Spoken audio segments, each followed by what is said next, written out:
FIFA বিশ্বকাপ 2024 dark horse কারা? এই প্রশ্নটি এখন সবার মনে। আননোন ওয়ার্ল্ড বিডি-এর এই ভিডিওতে আমরা সেই সব দলগুলো নিয়ে আলোচনা করব যারা আসছে বিশ্বকাপে চমক দেখাতে পারে। প্রিয় দর্শক, আননোন ওয়ার্ল্ড বিডি চ্যানেলে আপনাকে স্বাগতম। বিশ্বকাপ ফুটবলের উত্তেজনা এবং অপ্রত্যাশিত ফলাফল নিয়ে আমরা সবসময় আলোচনা করি। চলুন শুরু করা যাক। আমাদের চ্যানেল আননোন ওয়ার্ল্ড বিডি-তে আপনাদের সবাইকে অনেক অনেক শুভেচ্ছা। আমরা ফুটবল বিশ্বের অজানা তথ্য এবং বিশ্লেষণ নিয়ে আপনাদের সামনে হাজির হই। আশা করি আমাদের সাথেই থাকবেন। 2000 বিশ্বকাপ ফুটবল নিয়ে উত্তেজনা বাড়ছে, আর এই উত্তেজনায় সবচেয়ে বড় ভূমিকা রাখে ডার্ক হর্স দলগুলো। কিন্তু কারা হতে পারে এবারের বিশ্বকাপের সেই চমক? প্রথমে চলুন জেনে নিই ডার্ক হর্স বলতে আসলে কি বোঝানো হয়। খেলাধুলার জগতে এই শব্দটি কেন এত গুরুত্বপূর্ণ? ফুটবলে ডার্ক হর্স হল সেই দল যার কাছ থেকে তেমন কিছু আশা করা হয় না, কিন্তু তারা অপ্রত্যাশিতভাবে টুর্নামেন্টে দারুণ পারফরম্যান্স দেখিয়ে বড় দলগুলোকে হারিয়ে দেয়। অতীতের বিশ্বকাপে আমরা এমন অনেক ডার্ক হর্স দেখেছি, যেমন 2018 বিশ্বকাপে ক্রোয়েশিয়ার ফাইনাল খেলা বা 2000 বিশ্বকাপে মরক্কোর সেমিফাইনালে পৌঁছানো। তারা প্রমাণ করেছে প্রত্যাশা কম হলেও চমক সম্ভব। 2000 বিশ্বকাপ 84টি দল নিয়ে অনুষ্ঠিত হবে। দল সংখ্যা বাড়ায় ছোট বা অপ্রচলিত দলগুলোর জন্য সুযোগ অনেক বেড়ে গেছে। এতে করে আরও অনেক ডার্ক হর্স দল উঠে আসার সম্ভাবনা তৈরি হয়েছে।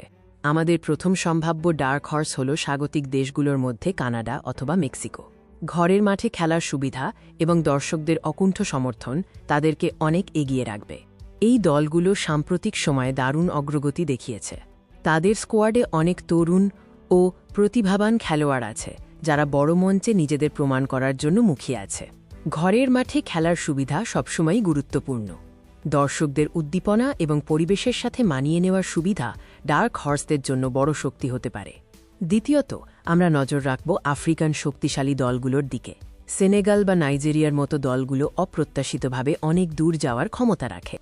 এই আফ্রিকান দলগুলোর বর্তমান স্কোয়াডে ইউরোপের সেরা ক্লাবগুলোতে খেলা অনেক তারকা খেলোয়াড় আছে যারা অভিজ্ঞ এবং মানসিকভাবে শক্তিশালী।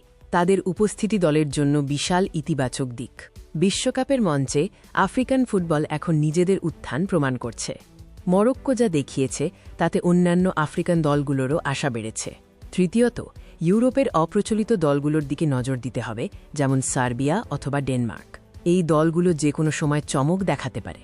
এই দলগুলোর খেলার স্টাইল বেশ আক্রমণাত্মক এবং কৌশলগতভাবে তারা খুবই শক্তিশালী। কঠিন গ্রুপ থেকেও নকআউটে উঠে আসার ক্ষমতা রাখে তারা। সবশেষে এশিয়ান দলগুলোর মধ্যে দক্ষিণ কোরিয়া বা জাপানের মতো দলগুলোও চমক দিতে পারে। এশিয়ান ফুটবল ক্রমাগত উন্নতি করছে। সাম্প্রতিক বছরগুলোতে এশিয়ান দলগুলোর পারফরম্যান্স বিশেষভাবে উল্লেখযোগ্য। নকআউটে তারা বড় দলগুলোর জন্য সবসময় কঠিন প্রতিপক্ষ হয়ে ওঠে। 2000 বিশ্বকাপ আমাদের জন্য একটি নতুন অধ্যায় নিয়ে আসছে। ডার্ক হর্সরা সবসময় ফুটবলের সৌন্দর্য এবং অপ্রত্যাশিত দিকটিকে তুলে ধরে। প্রিয় দর্শক, আপনার মতে 2025 বিশ্বকাপের ডার্ক হর্স কারা হতে পারে? কমেন্ট বক্সে আপনার মতামত জানাতে ভুলবেন না। ফুটবল নিয়ে এমন আরও বিশ্লেষণ এবং আকর্ষণীয় তথ্য পেতে আমাদের চ্যানেল আননোন ওয়ার্ল্ড বিডি-কে লাইক, কমেন্ট ও সাবস্ক্রাইব করুন। দেখা হবে পরের ভিডিওতে। ধন্যবাদ।